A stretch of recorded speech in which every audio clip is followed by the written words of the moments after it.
बहुत स्वागत है आपका भारत समाचार पर। मैं हूं आपके साथ मयूरी श्रीवास्तव। रुक करेंगे खबरों की और सबसे पहले बात करेंगे सौरभ हत्याकांड को लेकर। बता दें कि मेरठ के सौरभ राजपूत हत्याकांड में एक के बाद एक सनसनीखेज खुलासे हो रहे हैं। पुलिस के मुताबिक पहले तो मुस्कान और साहिल ने मिलकर सौरभ की हत्या की, फिर उसके शव के टुकड़े किए। इसके बाद साहिल सौरभ का काटा सिर और कटे हुए हाथ एक बैग में रखकर अपने घर ले गया। जब पुलिस साहिल के कमरे में गई तो वहां दीवारों पर डरावने चित्र दिखाई दिए। कमरे में तांत्रिक क्रिया से जुड़ी चीजें भी दिखाई दी। हर दीवार पर अजीब आकृतियां बनी हुई हैं। नशे का सामान भी इधर उधर बिखरा हुआ पड़ा था। साहिल का कमरा तंत्र मंत्र की ओर इशारा कर रहा है। कमरे के अंदर से सौरभ के स्केच भी मिला है। कहा जा रहा है कि साहिल स्केच बनाकर भी सौरभ की फोटो पर तंत्र किया करता था। खुद साहिल के पहनावे से भी यह सवाल खड़ा हो गया है कि कहीं वह काला जादू तो नहीं कर रहा था। सौरभ हत्याकांड में आए दिन रोज खुलासे हो रहे हैं।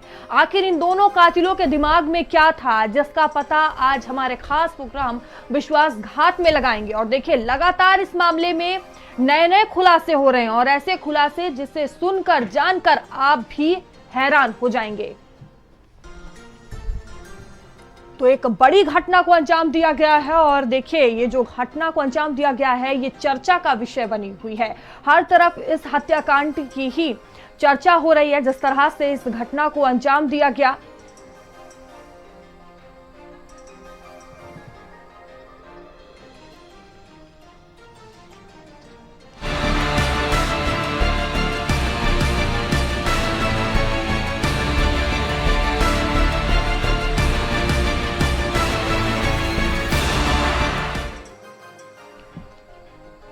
और हमारे साथ हमारे सहयोगी नरेंद्र हमसे जुड़े हुए हैं। नरेंद्र, देखिए, सौरभ हत्याकांड लगातार चर्चाओं का विषय बना हुआ है। हर तरफ इस हत्याकांड की चर्चा हो रही है, जिस तरह से इस हत्याकांड को अंजाम दिया गया है और नए खुलासे हो रहे हैं। ऐसे खुलासे जिसे सुनकर हर कोई हैरान है। आपके पास क्या अपडेट है अभी इस मामले को लेकर?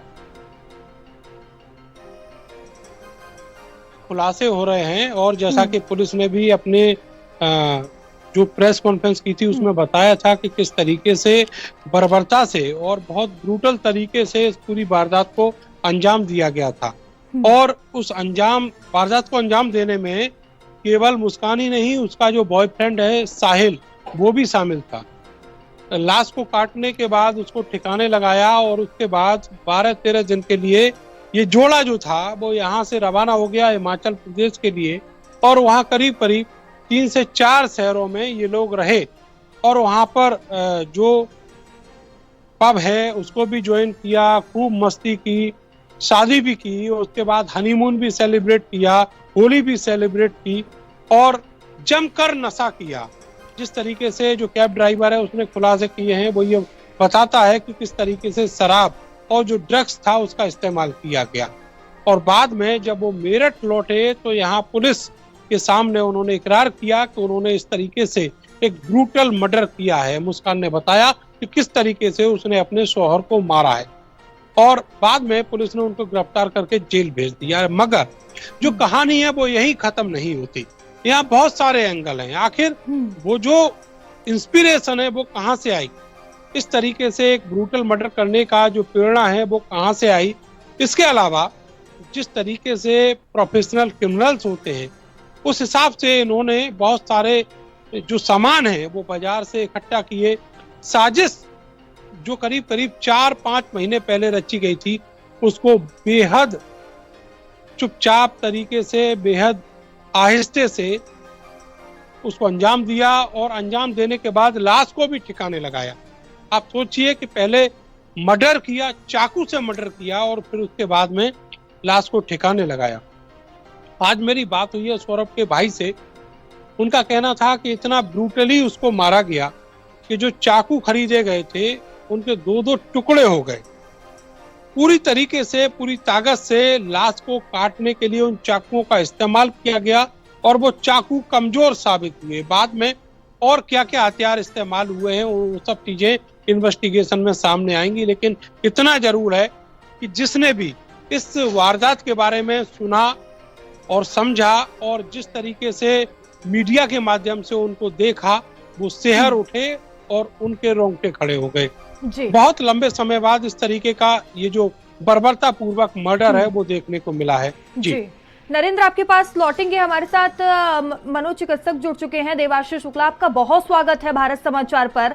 सर, जिस तरह से इस घटना को अंजाम दिया गया, बेरहमी से हत्या कर दी गई, लाश के टुकड़े किए गए, किस तरह से सबसे पहले इस घटना को देखा जाए और इन अपराधियों की जो मानसिक स्थिति है वो क्या संकेत देती है? जी नमस्कार। जो वर्तमान समय में जिस तरह की ये न्यूज में आपके चैनल पे देख रहा था, ये कल से ही काफी ज्यादा मतलब इसको हर जगह न्यूज में फ्लैश हो रही है।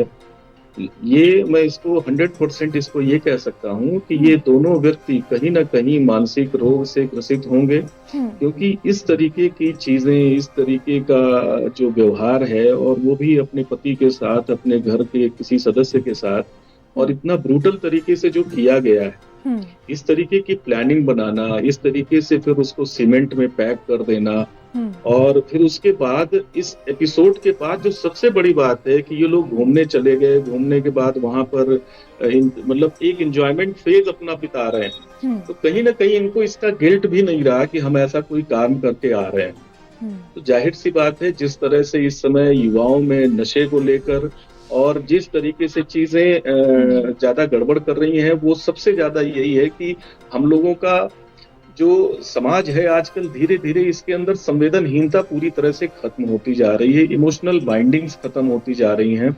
लोग बहुत ही मटेरियलिस्टिक लाइफ को जीने का प्रयास कर रहे हैं, जो कहीं ना कहीं भविष्य के लिए और वर्तमान समय के लिए, दोनों के लिए ये बहुत ही इम्पोर्टेंट है कि अगर आप इसको अभी नहीं सुधारेंगे तो ये चीजें आगे अभी स्थिति और भी भयावह होगी।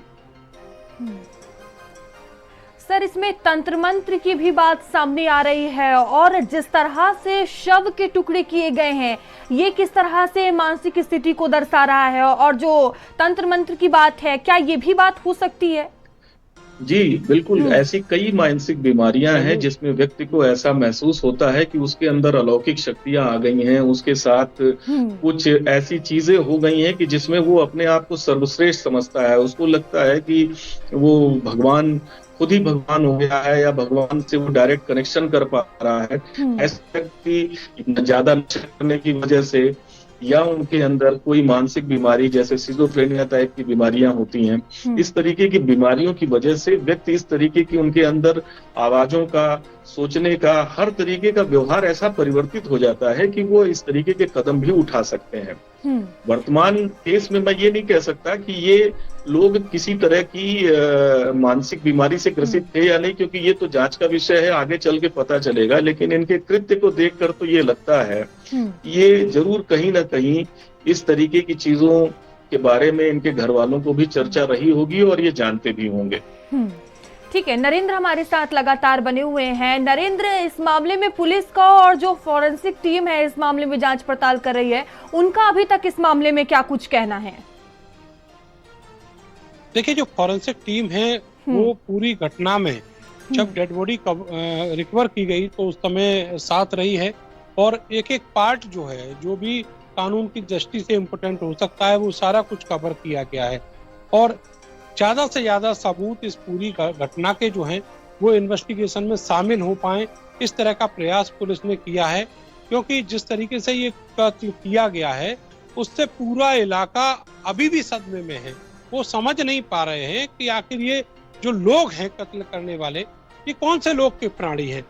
निश्चित तौर पर कम से कम उस मुख्य धारा के प्राणी तो नहीं है जिसमें हमारा समाज बसता है। कुछ अलग है इनके अंदर जो इनको इतना ज्यादा ब्रूटल, इतना ज्यादा क्रूर बनाता है। आपको बताएं कि जो साहिल है उसके घर के अंदर बहुत सारी ऐसी चीजें मिली हैं जो ये इंडिकेट करती हैं कि एक दूसरी दुनिया, जिसको ब्लैक मैजिक की दुनिया कहा जाता है, जिसको अघोर तंत्र कहा जाता है, उससे कहीं ना कहीं वो प्रभावित है। और इस बात को पुलिस इन्वेस्टिगेशन में भी हिस्सा बनाया गया है। खुद जो अधिकारी मीडिया को ब्रीफ किए हैं इस पूरे मामले में, उन्होंने भी इन सब चीजों की जानकारी दी है। उन्होंने बताया है कि वो किस तरीके से जो सुपर नेचुरल पावर है उससे प्रभावित था। तो ये बहुत सारी चीजें हैं। आप उसके कमरे में देखेंगे तो वहां पर जंजीरों से जकड़ा हुआ एक ब्लड ड्रैगन दिखाई देता है, और उसकी जीभ से जो लहू है वो टपक रहा है। दूसरी तरफ दो हाथ बने हुए हैं, हाथ में सिगरेट है, और उस पर लिखा हुआ है फूको फूको, जितना फूक पाओ और उसके बाद ये दूसरे को दे दो। इस तरह की बहुत सारी चीजें हैं जो सामने आई हैं, जो ये इशारा करती हैं कि इन दोनों का जो जीवन है वो अलग ही ट्रैक पर चल रहा था। जी।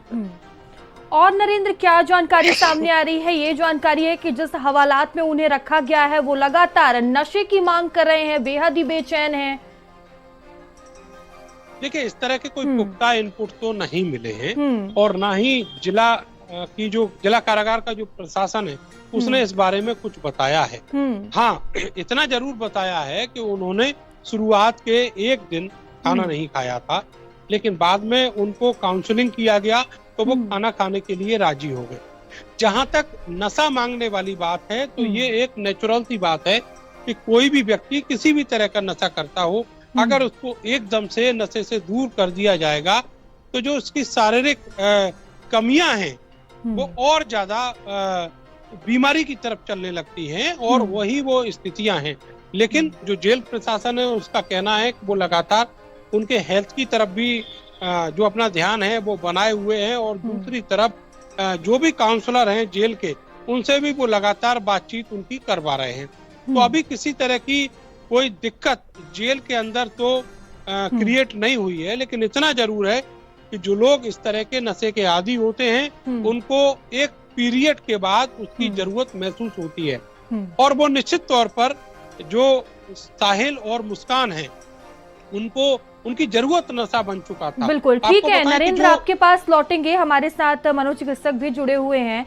सर, जिस तरह से इस घटना को अंजाम दिया गया है, क्या पहले से ही अपराधी के ऊपर कोई लक्षण दिखाई देने लगते हैं?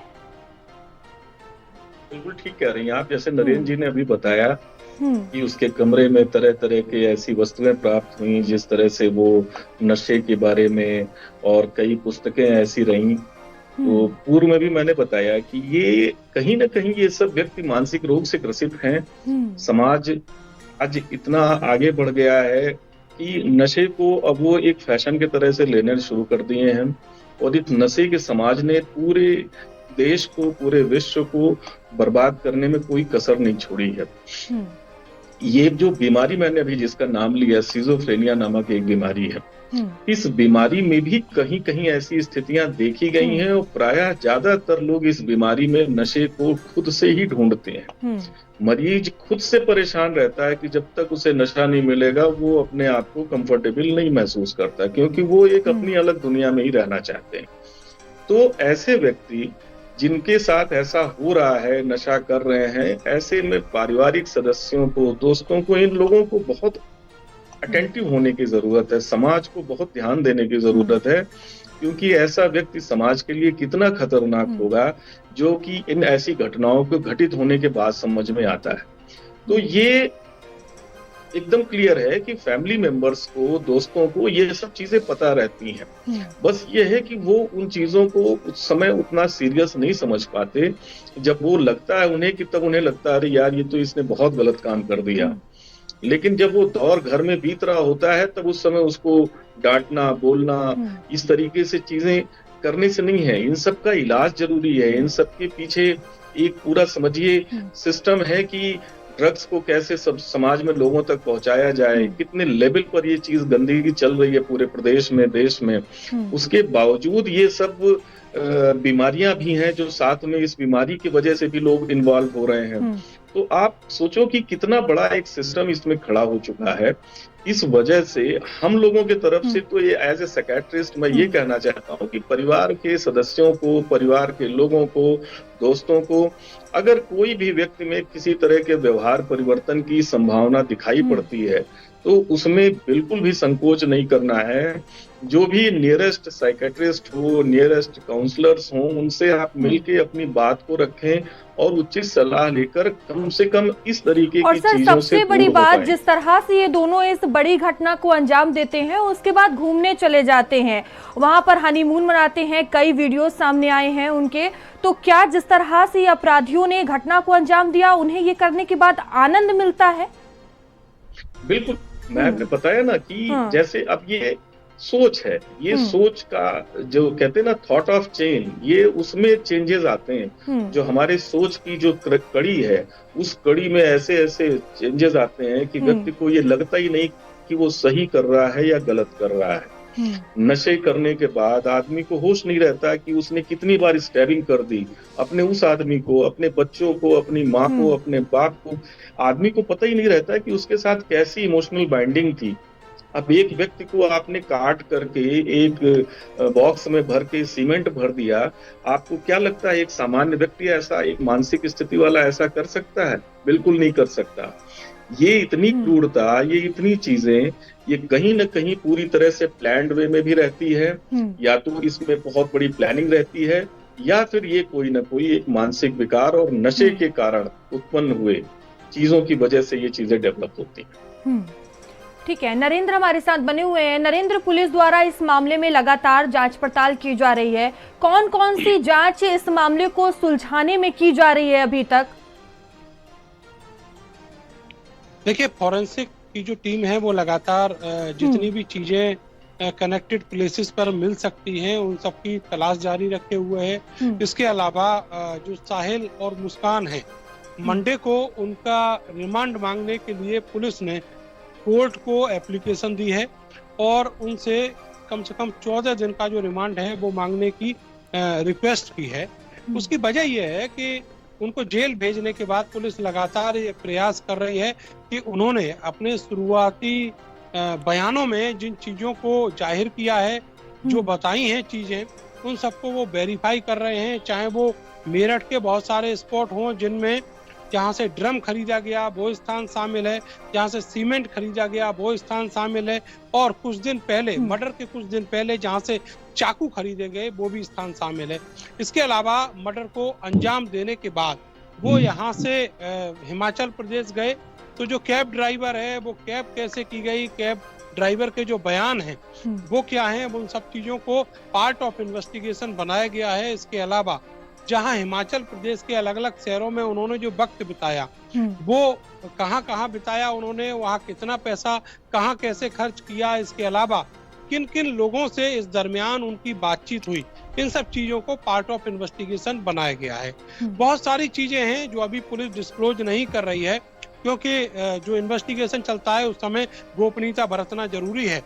तो अभी जो दायरा है जब जांच का वो और बड़ा होगा, क्योंकि मुस्कान से जुड़े हुए जो परिवार हैं, जिनमें साहिल का परिवार शामिल है, जिनमें सौरभ के जो रिलेटिव्स हैं वो भी शामिल हो सकते हैं, सौरभ के जो दोस्त हैं वो भी शामिल हो सकते हैं, साहिल के दोस्त शामिल हो सकते हैं, इसके अलावा जो मुस्कान के दोस्त हैं वो भी शामिल हो सकते हैं। एक और परिवार जिसका मैं जिक्र करना चाहूंगा वो है मुस्कान का परिवार, जिनके परिवार में मुस्कान की सौतेली माँ है, उसके पिता हैं, उसके सौतेले भाई बहन है, वो भी उस परिवार में आते हैं।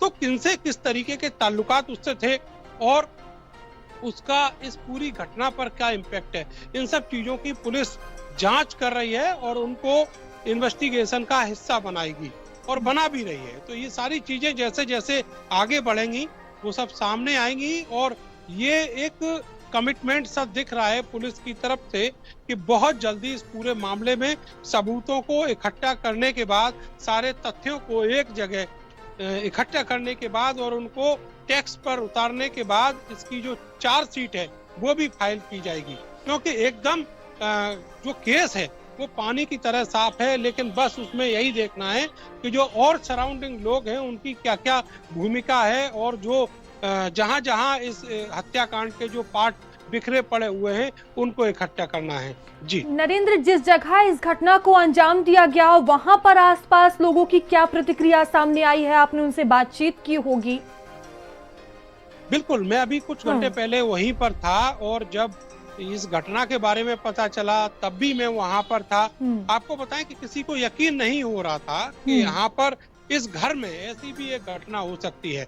मुस्कान यहाँ अपनी छोटी सी बेटी के साथ रहती थी, जिस घर में रहती थी उसके जो मकान मालिक हैं उसी घर के दूसरे पार्ट में रहते हैं, और ये जो गली है एक सिरे से बंद है और दूसरे सिरे से जो उसका एंट्री और एग्जिट है वो एक ही है।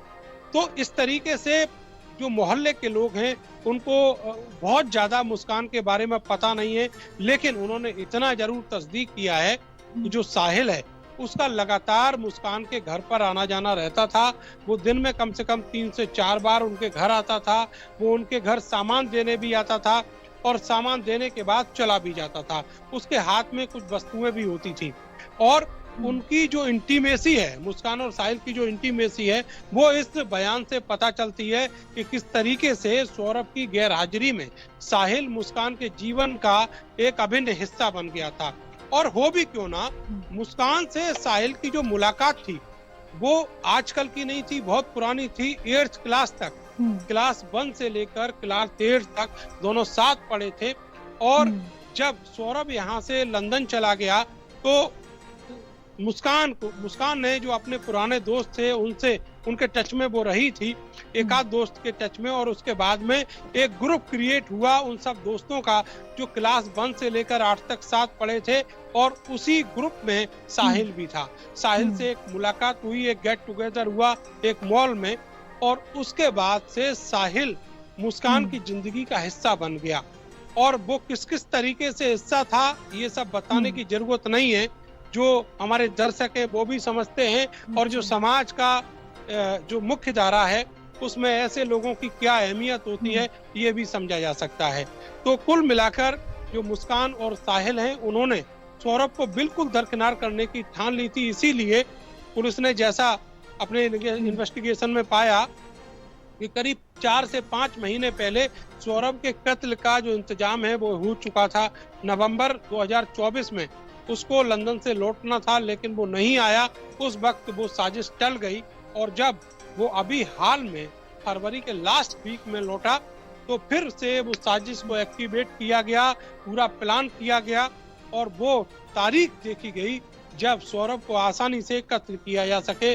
वो तारीख 3 मार्च की रात थी और उस कत्ल को बखूबी अंजाम दिया गया, बेहद आहिस्ते तरीके से, और लाश को ठिकाने लगाकर दोनों मेरठ से रफू चक्कर हो गए। जी। और डॉक्टर भी हमारे साथ हैं। डॉक्टर, इस तरह की मानसिकता से जिस तरह से अपराध हो रहे हैं, किस तरह से इससे बचा जा सकता है और क्या कुछ इसका इलाज है? देखिए, जो एक सबसे इम्पोर्टेंट बात दर्शकों को मैं बताना चाहता हूँ कि कई सारी बीमारियां तो होती ही ऐसे, कई बार ऐसे कई अपराधी हैं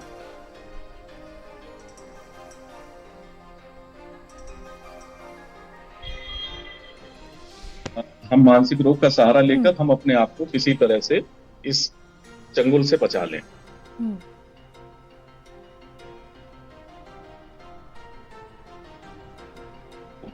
अगर जुर्म किया है, चाहे वो मानसिक रोग से ग्रसित हो या जैसा भी हो, इन्हें कड़ी से कड़ी सजा मिलनी चाहिए। और कोशिश ये करनी है कि समाज में एक मैसेज ये जाना चाहिए कि इस तरीके की हरकत करेंगे तो आपको किसी भी तरह से, चाहे कोई मानसिक रोगी हो आप या फिर आपने कुछ भी किया है, आपको दंड जरूर मिलेगा और उस पूरी सजा को आपको जेल में रख के काटना पड़ेगा।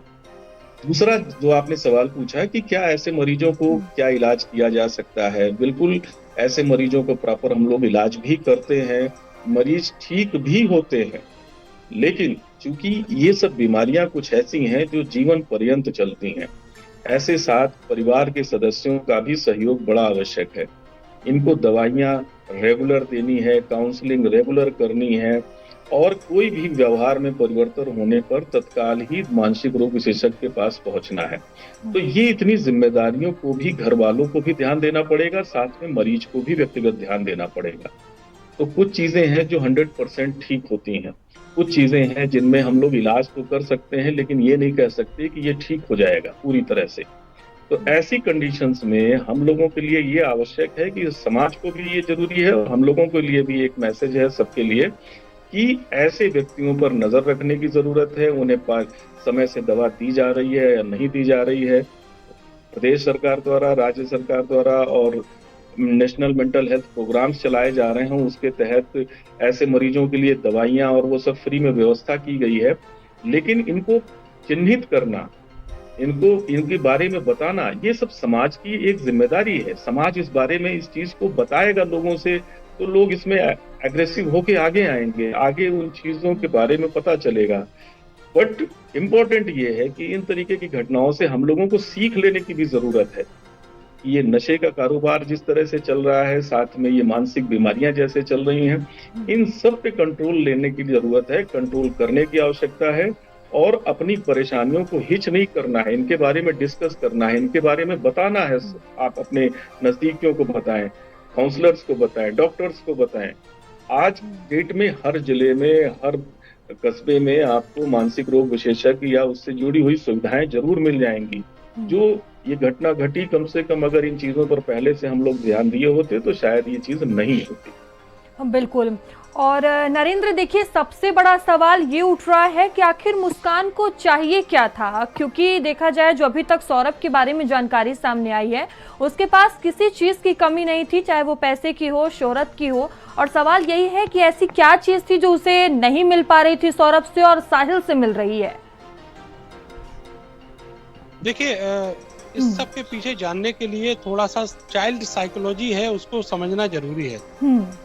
जो मुस्कान है, उसकी माँ का बहुत ही अर्ली एज में, जब उसका बचपन था, तब उसकी डेथ हो गई थी। उसके बाद में उसके घर में दूसरी माँ आई। उसके साथ उसके ताल्लुकात कैसे रहे इस तो अभी नहीं कहा जा सकता, क्योंकि उनकी जो माँ है, इस बारे में उनसे बातचीत हमारी नहीं हो पाई है। लेकिन उसकी जो इंटीमेसी थी वो अपने पापा से जरूर थी। उसके पापा उसकी हर बात मानते थे और वो अपने पापा की बहुत ज्यादा लाडली थी। लेकिन दूसरी तरफ देखा जाए, उसने एक शेल्टर देखा जब वो माइनर थी सौरभ की तरफ। तो सौरभ की तरफ जब उसको शेल्टर मिला तो वो सौरभ इस शहर को छोड़कर चली गई। और उसका जो प्रेम था सौरभ के प्रति, उसने इस बात की भी परवाह नहीं की कि उसके जो प्यारे पापा हैं वो उसके घर में रहते हैं और उसकी जिंदगी में अकेले वही पापा हैं, एक शख्स जो उसको हर तरीके से शेल्टर देते हैं। जब वो सौरभ के साथ आई तो सौरभ उसको यहाँ मेरठ लेकर आया बाद में शादी के बाद, और उसकी जो ससुराल है वहां पर वो करीब 2 से 3 साल तक रही। लेकिन इस दौरान उसके जो ताल्लुकात हैं ससुराल में भी किसी से अच्छे नहीं थे। बाद में सौरभ से भी उसका बिगाड़ हुआ और सौरभ से इतना बिगाड़ हुआ कि 2021 में सौरभ ने मुस्कान के पापा के साथ उनसे कंसल्ट करके और एक डिवोर्स का जो सूट था वो फाइल कर दिया। तो आप समझिए कि ऐसी परिस्थितियां बन गई कि जब पिता और उसका दामाद दोनों ये चाहते थे कि मुस्कान जो है वो इस रिश्ते से निजात पा ले, और इसके बाद में उसने ये सोच लिया कि सौरभ के साथ उसके जो ताल्लुकात हैं बहुत अच्छे भविष्य में नहीं रहने वाले, तो उसने एक दूसरा शेल्टर खोजा साहिल की तरफ। और जब वो साहिल के टच में आई तो वहां पर जो साहिल है वो भी अकेला रहता था, उसकी भी जिंदगी करीब करीब मुस्कान के जैसी थी। तो वहां पर उसको ये लगा कि यहाँ वो ज्यादा सुरक्षित रहेगी। इसके साथ वहां पर एक और चीज थी जिसने बहुत ज्यादा वहां अट्रैक्ट किया, वो था नशा।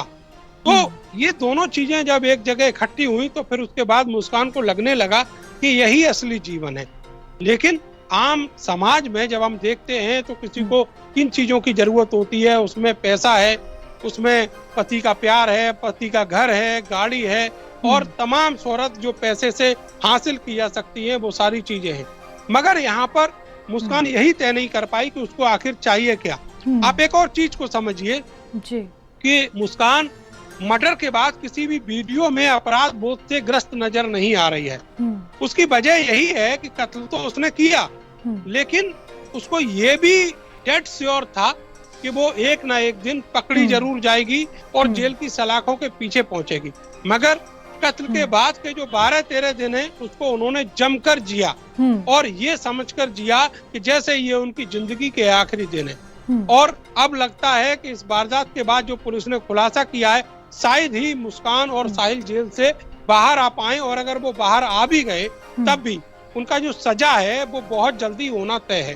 तो जीवन में इंसान को क्या चाहिए ये तो सब जानते हैं, मगर मुस्कान को क्या चाहिए था इसका अभी तक किसी को कोई पता नहीं। पुलिस भी अभी तक इस बात को इन्वेस्टिगेट नहीं कर पाई, ना ही मुस्कान के घर वाले या उसके ससुराल वाले इस बात को बता पा रहे हैं। ठीक है नरेंद्र, आपका बहुत धन्यवाद तमाम जानकारियों के लिए, और डॉक्टर आपका भी तमाम सवालों के जवाब देने के लिए बहुत बहुत धन्यवाद।